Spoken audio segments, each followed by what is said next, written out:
Buenas noches, compañeros. Hoy vamos a hablar sobre el teorema de divergencia aplicado a la ingeniería industrial. Nuestro grupo está conformado por Laura Macri, Karen Rodríguez y mi persona, Paola López. El teorema de la divergencia, también conocido como el teorema de Gauss, también se conoce como el teorema de Gauss-Ostrogradsky o el teorema de Green-Ostrogradsky. Fue introducido por Joseph Lois en la notación de integral de la superficie en 1760 y en 1811 lo hizo en términos más generales en la segunda edición de Mecánica Analítica. Él utilizó integrales de superficie en su trabajo de Mecánica de Fluidos. Él fue quien descubrió el teorema de divergencia en 1762.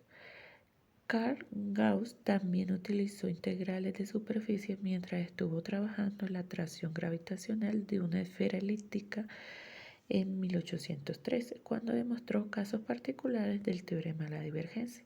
Pero fue Mikhail Ostrogradsky quien dio la primera demostración general del teorema en 1826 como parte de su investigación. Casos especiales fueron demostrados por George Green en 1828 y Simon Denis Poisson en 1824 en un documento relacionado con la electricidad. A continuación, nuestra compañera Karen nos va a hablar sobre un ejemplo aplicado del teorema de la divergencia. A continuación. Bueno, soy Karen Rodríguez y a continuación voy a explicar un ejemplo de aplicación del teorema de la divergencia. Entonces, el ejercicio nos dice, debemos calcular el flujo del campo vectorial, donde el campo es F, que depende de X, Y y Z. El campo en X es Y, en Y es J y en K es Z.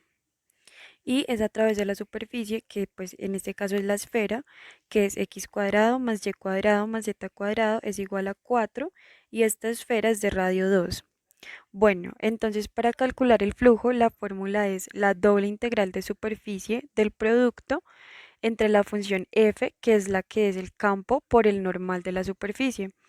Pero nosotros sabemos de que el normal de la superficie de una esfera es el rojito que podemos ver en la imagen que está saliendo, la vemos visualizada con la letra N. Ahora el teorema de la divergencia, ¿qué nos dice? Nos dice que esta integral de superficie es igual a la triple integral de la divergencia en el campo, diferenciando pues obviamente del volumen. Pero entonces vamos a hacer la divergencia.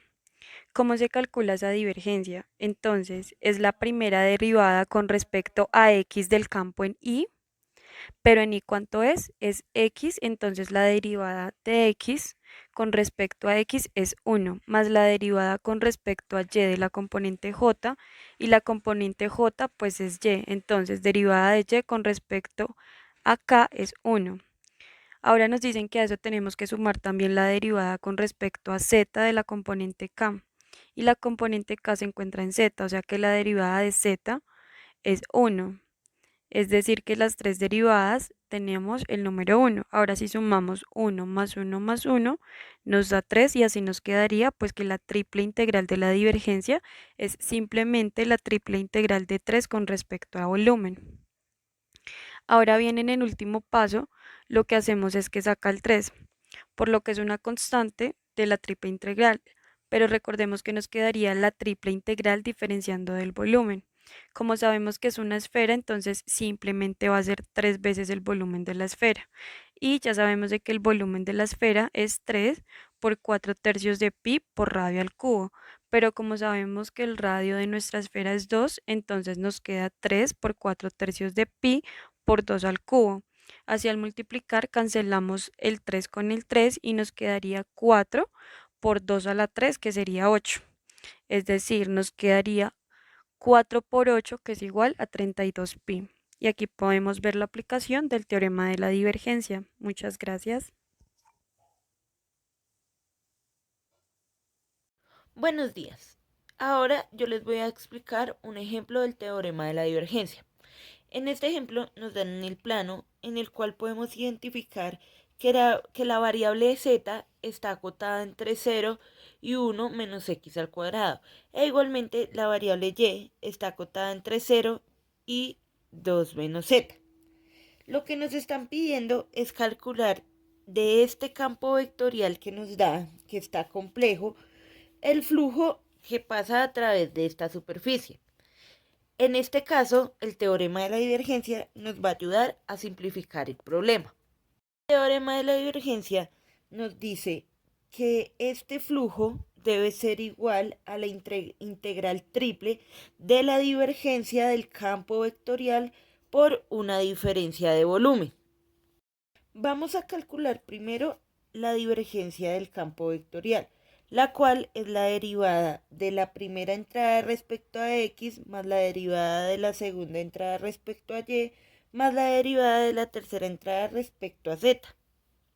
En este caso, hallamos la derivada correspondiente acá de respecto a x, nos da x, aquí como respecto a z también nos da más x, y en este caso como respecto a z nos da 0.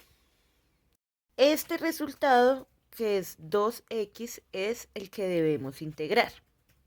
Procedemos después a determinar los límites de estas y podemos ver que y se mueve entre 0 y 2 menos x, que z se mueve entre 0 y 1 menos x al cuadrado y que x se mueve entre menos 1 y 1. Entonces acá tenemos la integral que debemos encontrar. Entonces realizamos la primera integral, que sería la integral de 2x de y desde 2 menos z hasta 0. Y pues acá nos da 2x porque es la constante y nos daría y. Procedemos a evaluarlo de 0 hasta 2 menos z. Como solo nos interesa evaluar el límite superior, entonces nos daría 2x por 2 menos z. Reemplazamos en la integral y procedemos con el orden de integración que veníamos. Después de tener esta integral, procedemos a hallar la siguiente integral, que sería esta, la cual haría que el resultado de este es esta integral. La debemos evaluar desde 0 hasta 1 menos x al cuadrado. Este es el resultado que nos da después de evaluarla y lo que hacemos es que procedemos a simplificarla, ya que nos facilita resolver la siguiente integral. Aquí procedemos a simplificarla y el resultado final que nos da es 3x menos 2x a la 3 menos x a la 5. Como resultado obtenemos esta última integral que debemos realizar. Procedemos a evaluar esta integral, el cual el resultado nos daría este, y la debemos evaluar desde menos 1 hasta 1. Procedemos a evaluarla en 1, nos daría este resultado, y en menos 1. Como todas las fracciones están elevadas a un número par, pues nos dará el mismo resultado. Por lo cual simplificamos y el resultado nos daría 0. El resultado es muy bueno para la integral triple, ya que el flujo del campo vectorial por la superficie va a ser 0.